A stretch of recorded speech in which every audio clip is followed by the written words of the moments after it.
Hello everyone, welcome to another video review. Today I'm taking a look at LEGO Star Wars set number 75288, the AT-AT from Star Wars The Empire Strikes Back. So here we have the set, but first let's take a look at this great big old box here. So here's the AT-AT out in front, Vader in the corner. Of course this is from LEGO Star Wars. Here are all the minifigures down here. This is from the 40th anniversary of The Empire Strikes Back. This is Disney. This is for ages 10 plus. Of course, that's just a suggestion. They have to put that on there. 75288, the AT-18, that is trademarked. It is 1,267 pieces. It's a building toy in several different languages. Oh, look, there's some AT-ATs in the background there. And then we move this over to the back. We just have your typical, here's what the set does. If you look over here, you can see that you can play as this in LEGO Star Wars: The Skywalker Saga, the video game, a video game that, as of now, still doesn't have a release date. So, wonder when that's gonna happen. So, yeah, that's pretty much it for this great big box. We'll just move that over here, and whoo, boy, what a behemoth this thing is. I think, not counting like construction sets from Bionicle or the Star Wars builds and stuff like that, like General Grievous, you know, that's a different type of thing. This, I think, is the largest LEGO set I have in terms of sheer height. Now I've got it in a pose right here with the legs all bent and stuff, but when the legs are straight, this thing is well over a foot tall. So this is a big boy. This is a big boy AT-AT. So yeah, obviously, you know, it's the 40th year. It's the 40th anniversary of The Empire Strikes Back. Of course, they were going to release another AT-AT for the anniversary. I mean, if there's anything that is more iconic from The Empire Strikes Back, it's a moment, and that is, no, I am your father. But in terms of a thing, you know, an iconic thing from Empire, it's got to be the AT-AT, right? I mean, maybe, you know, like Cloud City in general. But, you know, we got one of those a couple years ago, and it was an ultimate collector set. You know, it's kind of hard to do that as, you know, a general release set like this. So, I mean, of course, you know, this was going to be this is what our kind of big anniversary set is going to be. And man, did they knock it out of the park with this thing. So I haven't purchased any previous AT-ATs, but just looking at the pictures of previous versions, I think I can confidently say that this is the best AT-AT that LEGO has produced. I mean, this thing, besides the fact that, you know, there's studs everywhere, I mean, it pretty much looks it looks straight out of the film. It's a perfect LEGO version of the walkers that you see on the back of the box over there, which is awesome. It's so, the details are so accurate, and I love that. So before we take a look at this gigantic monstrosity, let's go ahead and take a look at some of the smaller things. So one of the accessories that this comes with is a speeder bike. So here's the little typical Return of the Jedi type speeder bike, but this time done in white to blend in with Hoth and the snowtrooper that rides on it. So it looks very nice. It's a smaller build than what I think I'm used to for the typical speeder bike build, but it works. It definitely. They even kind of include the little blaster that's down underneath, and the foot pedals, which you don't usually see included. So I really enjoy that about this little speeder build. That's nice. So we also have another snowtrooper over here with a new build for the E-Web. So very nice build on the E-Web here. And very interesting parts usage as well. So you've got these little Ultra Agents pistols here, all connected in via an arrow blade from Ninjago, and then a couple other pieces here, like the lightsaber hilt here as the barrel. So a lot of interesting parts usage, and then that on top as the scope is a roller skate. Which I just find kind of funny. So yeah, nice build for the E-Web. It's small, it's simple, but it certainly gets the job done in terms of what it's supposed to be. And then here we have the new Snowtrooper minifigure. Now we've gotten these Snowtrooper minifigures in a couple different sets in the last couple years, so they are newer. This is a newer mold for the Snowtrooper, but it's not. So it's been used before, but it's not all that common. So it's still pretty notable. One of these guys comes in a set. So very nice looking minifigure. And they all have the two Snowtroopers and the AT-AT pilots, which we'll look at later, have random bad guy looking faces. They are not the standard. We're just gonna stick a clone trooper face on there. So I do really, really appreciate that. So we've kind of gotten the smaller stuff out of the way. So I'll just go ahead and move them out of the way because we're going to need some room to operate here. So yeah, here is the big focus of the set, the AT-AT itself. And let me just do a 360 on this as I talk. Is that this thing is just really, really great. You can see all the details here. Obviously, it's a little large. Oop. Gotta stabilize that. There we go. May be a little hard to see. So I was debating on how to position the camera for this review. So so it's maybe I decided on the position where it is. So it's maybe a little too low, but I wanted to be able to get everything in frame. And if I positioned it higher, then I'd be cutting off maybe like a little bit of the feet of this thing. So you get most of it here. And I mean, just looking at this, I mean, this is imposing. This is just an imposing thing. This gigantic walker. I mean, this is one of those things where I just stop for a while, whatever I'm doing. I just stop and I stare at it because just look at this monstrosity. I love it. It looks so good. It's so cool. So the head does move around, which is nice. So you get a nice little range of motion here. It can look straight ahead. It can look off to the side, and then not only can it look off to the side, but then it even has more tiltage once it is turned. So you get a very, very nice range of movement with the AT-AT head. And then, as you can see here, it does. Trying to show it off. It does have missile launchers to replicate the blasters here. So just, there we go. Just grab that, stick it back in. So nice detail there.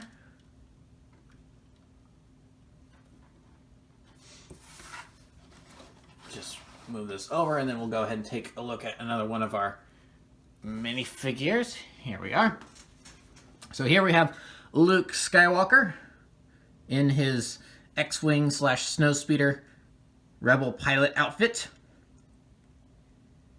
So the torso and the body is pretty much the exact same as any X-Wing pilot that we've gotten in the last couple years. There's not really anything new about that. I was a little curious as that because we got a molded in helmet with the visor and everything a couple years ago in one of the more recent X-Wings from like 2018. So I'm kind of surprised that they went back to just this traditional helmet with the printing on here. But then I understood why is that the double-sided head for Luke here is that there's one with the visor down and then there's one with the visor up when he's out of his crashed T-47 Snowspeeder.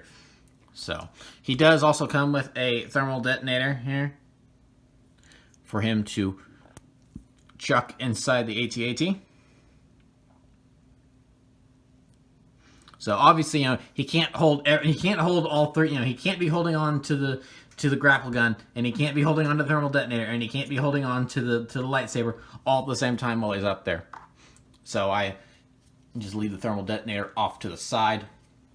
And then, the little grapple gun here is interesting. Is that I'm kind of thinking to myself when I'm building this, it's like, is this an illegal build? Because it's not really a proper connection.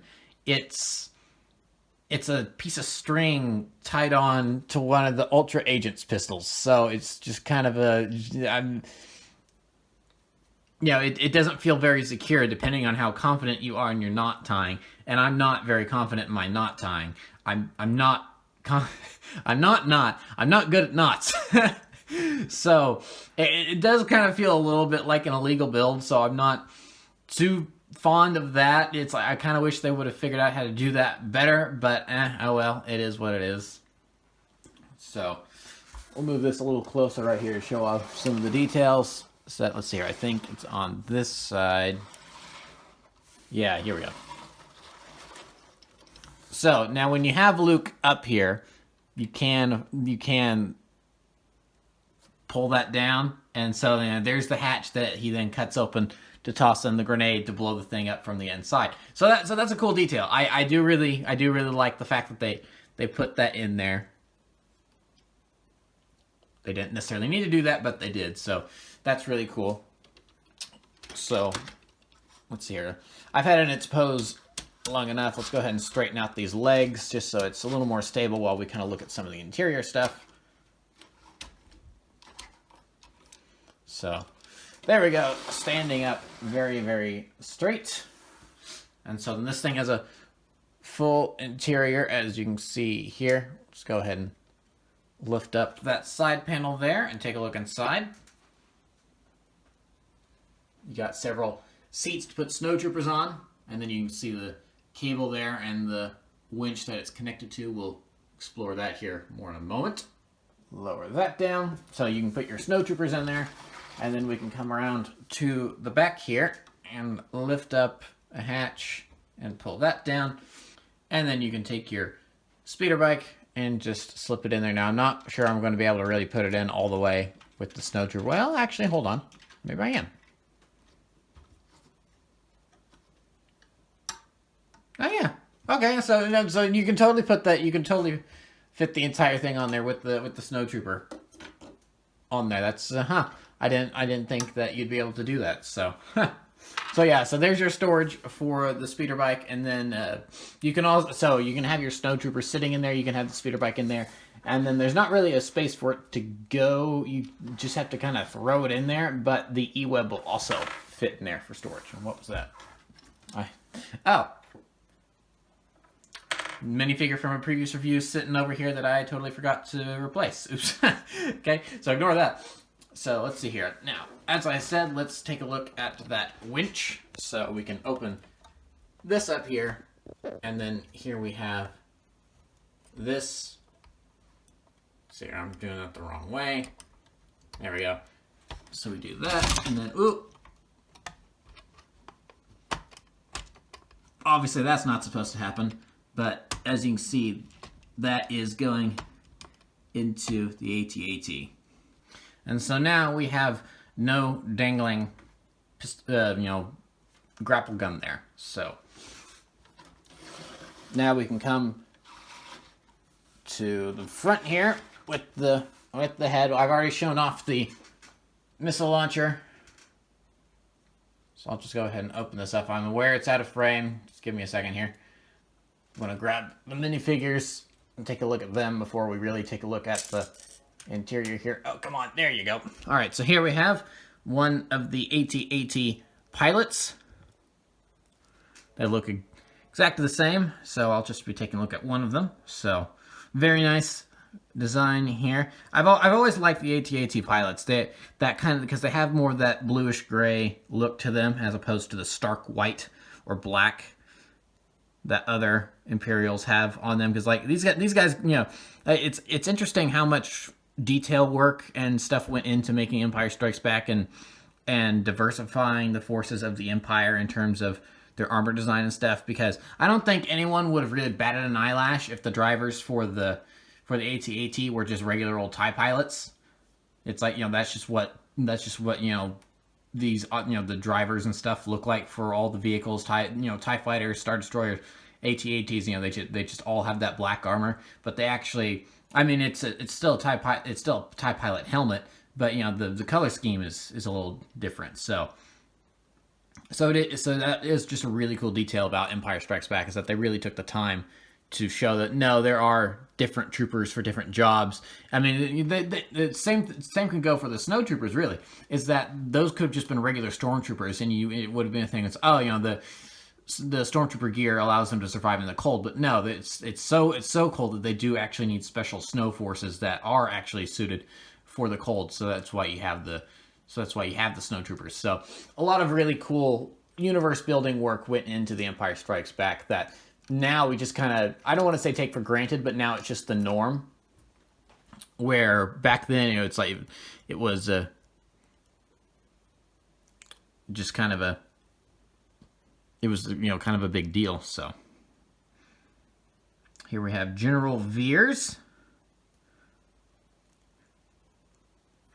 He's a little on the bland side to me. I think it's the lack of leg printing. Although thinking about it, I'm not sure what leg printing you could really give him. I guess it'd just be like the black for the boots or something like that. So he does have a double-sided head here.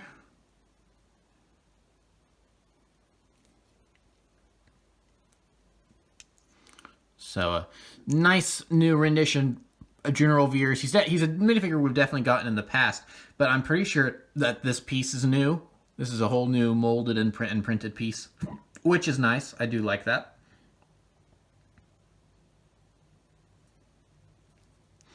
So we'll go ahead and stick him back in the walker, and then we will go ahead and take a complete look at the interior. All right, so now he's in there. Here we have the interior of the walker. It's a little cramped. They could have made this thing just a teensy bit bigger, so that way you could properly fit all the minifigures in there. Because these guys, it's something that you really have to mess with and work with in order to get these guys completely in there. They're not really secure at the moment. They're just kind of in there, and so that does bring me to one of my few complaints with this set, is that when you lower the hatch, it doesn't completely sit flush, as you can see,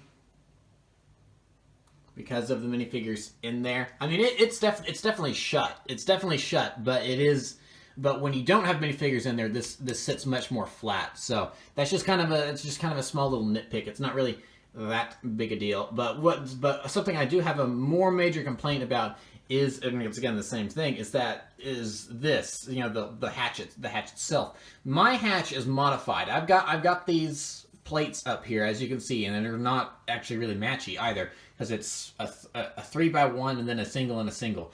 So these do not come with the set. These were spares I had lying around. I put that there because, as you can see with that seam here, is that this is a 4x whatever plate, and then a 1x whatever plate, and then they're connected together by this.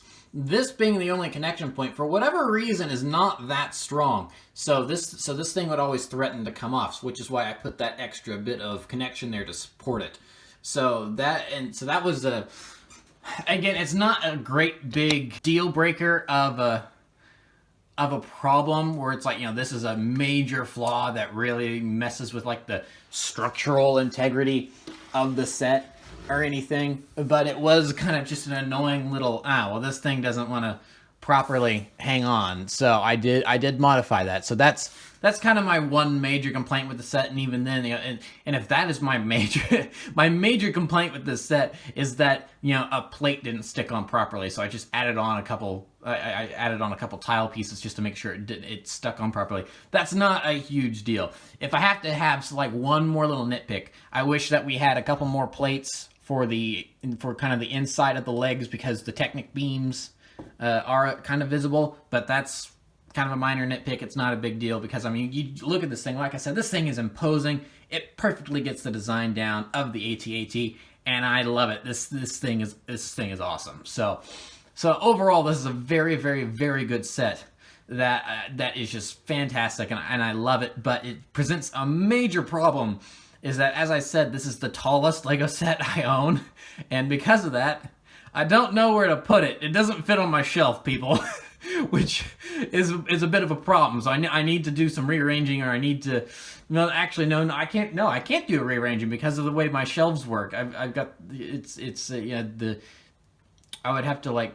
I need to get a whole new shelf from Office Depot, Home Depot, or something. Yeah, get a whole new shelf to stick on a wall, because this is not going to fit on any of my existing shelves, because it is too tall. It is too tall, and so I'm gonna have to figure out where to put this thing.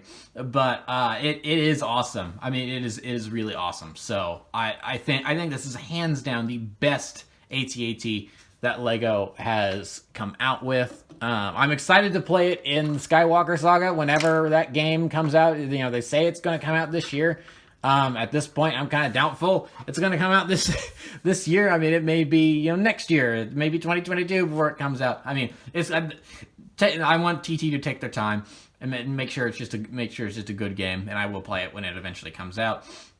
But I mean, I don't think you can go wrong with this set, except for maybe the fact that it's a little tall. You might have a problem with trying to find where to put it. But aside from that, I mean, it's a fantastic build. It's actually a pretty fun build. I mean, the legs got very repetitive, but I mean, it's the exact same thing 4 times. So of course that was going to get repetitive in the build. That's not a surprise. It's not really a complaint either. So I mean, I think this is just a really, really, really solid set. It's really good. I mean, this is probably in my top 10 LEGO Star Wars sets of all. Not even top 10. I think this is probably in my top 3 LEGO Star Wars sets of all time. This is just a really, really, really fantastic model. It's gonna take a lot to dethrone this. I mean, in terms of accuracy, this is probably one of the most accurate LEGO Star Wars sets that have ever come out. I mean, it's not quite size to scale. If it was, then it would probably be way too big to be a proper consumer set. That would be like a UCS AT-AT or something like that if they were to actually make it size to scale. But as is, this thing is pretty dang close. I mean, it's so detailed. I mean, they have the proper kind of like little ladder, the notches on the side, which they've sort of kind of done that in the past, but they haven't been able to properly get it at the same time. So I mean, this thing is just fantastic. I cannot express how much I love this set. I mean, just the small little details, like I was saying, is that, the thing that they got for the neck, for the neck pieces there, those are Technic steering wheels from like the big Technic race cars and stuff. It's such a smart usage of parts. So, I mean, this thing is great. I love it. But if you want this set, I highly, highly recommend it. It's great. And it's got a pretty good, price per part ratio as well. It's only like $120. It's not that expensive. So it's a good value as well. So that will be it for this review. So remember to like, subscribe, all that great stuff, and remember to follow me on Twitter and Instagram. Those links are in the description below, and I'll see you guys next time. Thank you for watching, and goodbye.